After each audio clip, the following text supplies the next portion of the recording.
James was enjoying his life on the island of Sodor, but he still had a lot to learn. "You're a special mixed traffic engine," said Sir Topham Hatt. "You can pull coaches or freight cars quite easily, but you must learn by your mistakes." James knew what Sir Topham Hatt meant. He could well remember that dreadful accident on his first day. "Be careful with the coaches, James," said kind little Edward. "They don't like being bumped." Everyone came to admire James.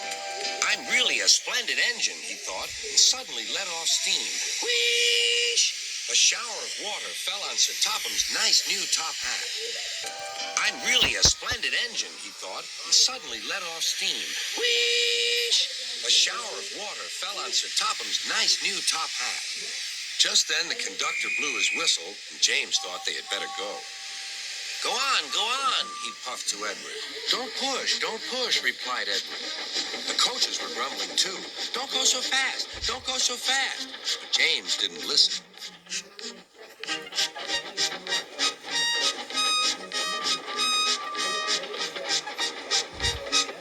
When at last they stopped at the next station, 2 coaches were beyond the platform. They had to go back to let the passengers out. But no one seemed to know about Sir Topham's new hat, so James felt happier. Presently, they came to the station where Thomas was waiting with his 2 coaches. "Hello, James," said Thomas. "Feeling better? That's good." "Oh, that's my conductor's whistle. I must go. I don't know what Sir Topham Hatt would do without me to run this branch line." And he puffed off importantly. "Go. I don't know what Sir Topham Hatt would do without me to run this branch line." And he puffed off importantly. Edward and James passed the field where James had had his accident. The fence was mended and the cows were back again.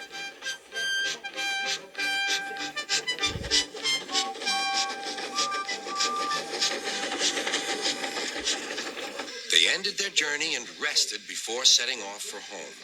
James was still wondering what Sir Topham would have to say about his new hat. Next morning, he spoke severely to James. "If you can't behave, I shall take away your red coat and have you painted blue." James didn't like that at all. He was very rough with the grumbling coaches as he brought them to the platform. "Don't talk. Come on." "Gordon never has to fetch his own coaches," he thought to himself, "and he's only painted blue." To make James even more cross, this time no one came near him. "I'll show them," he thought. "They think Gordon is the only engine who can pull coaches."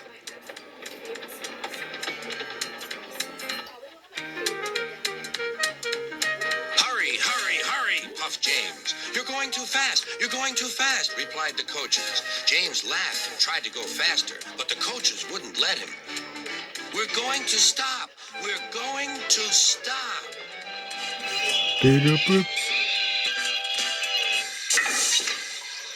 "What's the matter?" James asked his driver. "The brakes are on. Leak in the pipe, most likely. You've banged the coaches enough to make a leak in anything." "How shall we mend it?" said the conductor. "We'll do it with newspaper and a leather bootlace," replied the driver.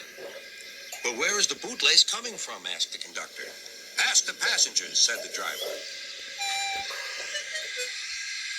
"You have a leather bootlace there," said the conductor to a smartly dressed man. "Please give it to me." "I won't." "Then I'm afraid the train will just stop where it is." The passengers all said what a bad railway it was. Then they told the man how bad he was instead. Everyone was very cross. At last he handed his laces over. The driver tied a pad of newspaper tightly round the hole in the brake pipe, and James was able to pull the train.